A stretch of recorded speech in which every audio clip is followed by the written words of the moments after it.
Peace. In this video we're going to be looking at prophecies and revelations dealing with Babylon.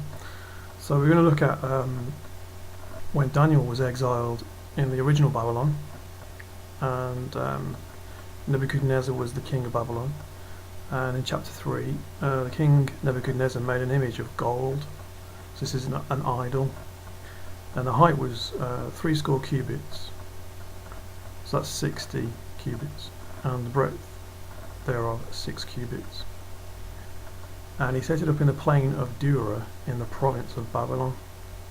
And Nebuchadnezzar the king sent to gather together the princes, governors, captains, judges, treasurers, councillors, sheriffs, and all the rulers of the provinces to come to the dedication of the image which Nebuchadnezzar the king had set up. So he set up this idolatry, and he's commanded that everyone should follow this idolatry.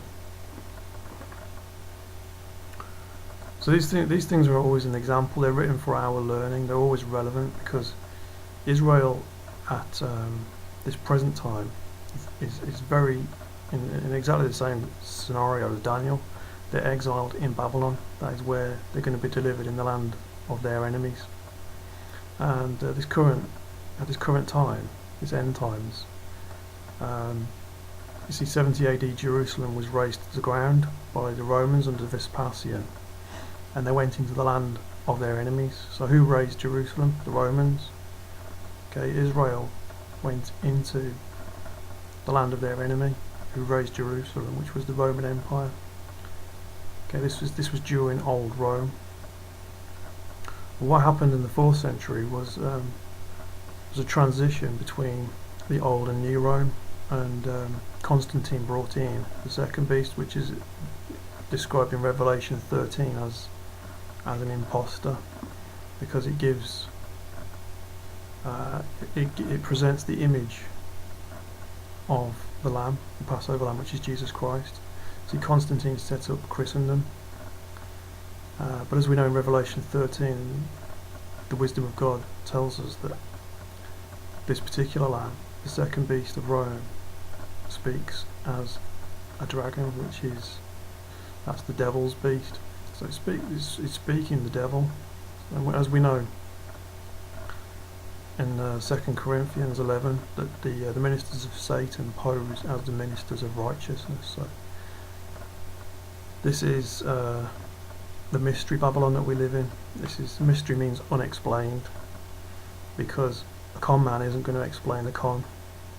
He's going to make you fall for the con, and that's what all of Christendom does. They're doing the same thing like Nebuchadnezzar did.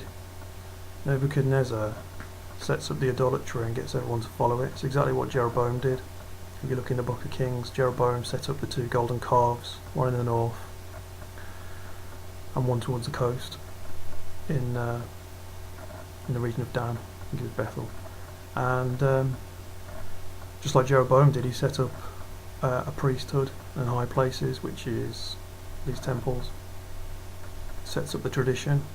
He set up a feast. Jeroboam set up a feast, exactly the same as what Constantine's done. So we're reading about Nebuchadnezzar's idolatry, and so they were all gathered to the dedication that Nebuchadnezzar had set up, and this was like a very outward idolatry, a bit like with the old Roman Empire. There was no mystery behind it. This was just basically, you're going to get down in front of these idols and worship them. Unlike today, where it's kind of like a Trojan horse. They've hit all the abominations tucked away inside the outer illusion of this fake Christianity. So Nebuchadnezzar said, whoever falls not down, so whoever doesn't fall down and worship, will be cast into the midst of a burning fiery furnace. So the decree here was, if you're not going to do what I say, you're going to be thrown into a fiery furnace.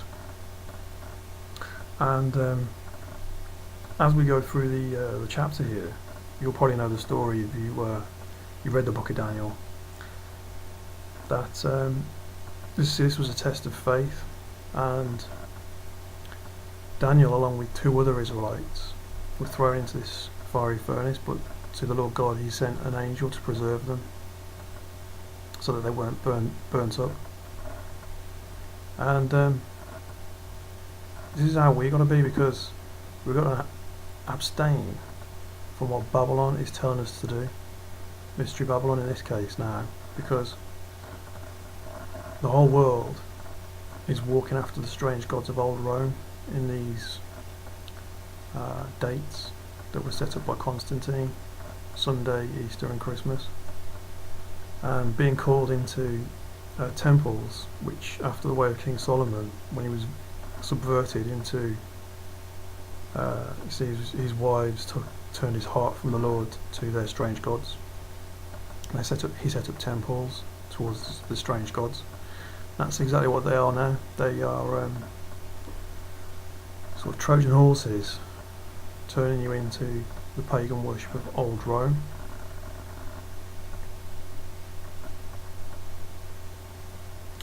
And if we look at Revelation 13,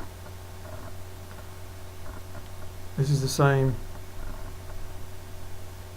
idolatry that Mystery Babylon practices. In verse 15 it said, and he had power to give life to the image of the beast. So the image of the beast should both speak and cause as many as would not worship the image of the beast should be killed. So if you're not worshipping the image, you're going to be killed. So this is referring to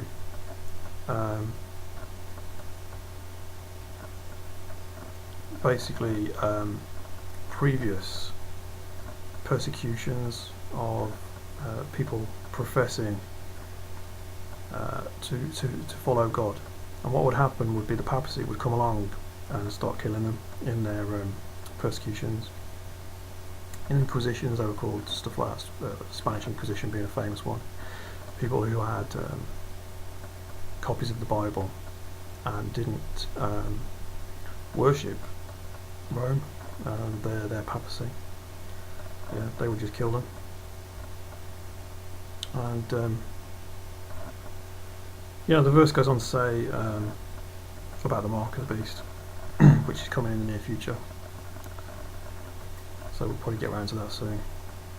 But just to sum up though, in Babylon, the golden rule is don't fall down and worship the idolatries of Babylon, even if the threat is to throw you into the fiery furnace, because God's going to preserve his saints. And even if the judgment is that we should depart and be with God, he's going to resurrect us together with his Son and all the saints at his coming. And this is the test of faith that all his saints walk.